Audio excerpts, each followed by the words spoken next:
Friends, आज আমি তোমাদেরকে একদম সহজভাবে দুধ পটলের রেসিপি করে দেখাবো।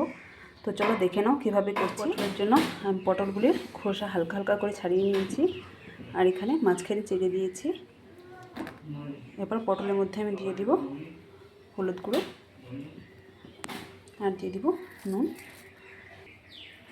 এবার নুন হলুদ দিয়ে ভালো করে মেখে পটলগুলিকে আমি ভেজে নিব। পটলগুলো ভাজার জন্য আমি এখানে কড়াই তেল দিয়ে দিয়েছি। তেলটাকে আমি গরম হতে দিব। তেল আমার গরম হয়ে গিয়েছে। এবার নুন হলুদে মেখে রাখা পটলগুলো আমি ভেজে নিব।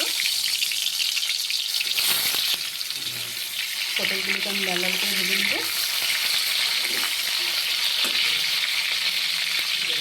হালকা একটু ভেজে দিব। পটলটা আমার ভাজা হয়ে গিয়েছে, আর বেশি আমি ভাজবো না। আর ঢেকে দেওয়ার জন্য ভিতরটাও আমার ভালো করে সিদ্ধ হয়ে গিয়েছে। এবার নামিয়ে নেব। একইভাবে বাকি পটলগুলোকে আমি ভেজে নেব। এই পটলগুলো আমার ভাজা হয়ে গিয়েছে। এবার এগুলোকে তুলে নেব। এবার ওই তেলে ফোড়নে আমি দিয়ে দেবো একটা শুকনো লঙ্কা আর সামান্য একটু কালো জিরে। ফোড়নটা আমার ভাজা হতে হতে আমি একটু মশলা করে নেব। এখানে আমি দিয়ে দেব হলুদ গুঁড়ো, দিয়ে দিব লঙ্কা গুঁড়ো আর দিয়ে দিব জিরে গুঁড়ো। আর এর মধ্যে সামান্য একটু নুন দিয়ে দেবো, যেহেতু ভাজার সময় নুন দিয়েছিলাম তাই নুনটা আমি কম দিব। এবার জল দিয়ে মশলাটাকে আমি গুলে নেব। মশলাটাকে আমি গুলে নিয়েছি আর এদিকে ফোড়নটাও আমার ভাজা হয়ে গিয়েছে। এবার আমি এই তেলে গুলে রাখা মশলাটা দিয়ে দেবো। এর মধ্যে দিয়ে দেবো কয়েকটা কাঁচা লঙ্কা আর দিয়ে দেবো সামান্য একটু চিনি। এবার মশলাটাকে ভালো করে কষিয়ে নেব।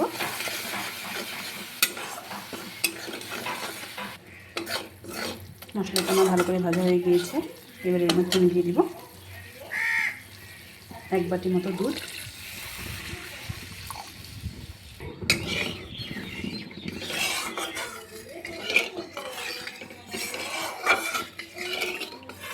এবার দুধটাকে আমি ফুটতে দিব। দুধটা আমার ভালো করে ফুটে গিয়েছে। এবার এর মধ্যে আমি ভেজে রাখা পটলগুলো দিয়ে দিব। সবগুলো পটল আমি দিয়ে দিয়েছি। এবার পটলটা দিয়ে আমি ভালো করে ফুটিয়ে নিব আরও কিছুক্ষণ। দুধের সাথে পটলটাকে আমি ভালো করে ফুটিয়ে নিয়েছি। দুধটাও আমার অনেক ঘন হয়ে গিয়েছে, দেখতেই পাচ্ছ। মশলাগুলো খুব ভালোভাবে পটলের গায়ে লেগে গিয়েছে। এবার আমি এর মধ্যে দিয়ে দিব গুঁড়ো করে রাখা গরম মশলা আর সামান্য একটু ঘি দিয়ে দিব।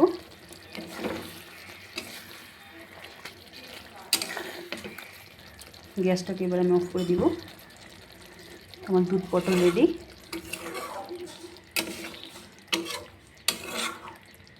এবার আমি নামিয়ে নিব। একটা পটলও কিন্তু আমার ভেঙে যায়নি, গোটা গোটাই আছে। তো আমার দুধ পটলের রেসিপি রেডি। তোমাদের কেমন লাগলো আমার এই রেসিপি আমাকে কমেন্টে অবশ্যই জানিও। টাটা।